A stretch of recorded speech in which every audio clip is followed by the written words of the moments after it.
as if his soul in that one word he did outpour. Nothing further then he uttered, not a feather then he fluttered. Still I scarcely more than muttered. Other friends have flown before.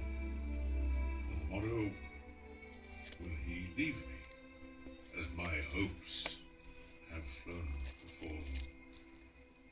And the bird said, nevermore.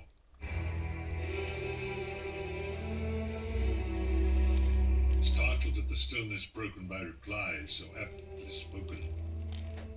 Doubtless, said I, what it utters is its only stock and store, caught from some unhappy master, whom unmerciful disaster followed fast, and followed faster, until his songs one burden bore, till the dirges of his hope that melancholy burden bore of never, nevermore.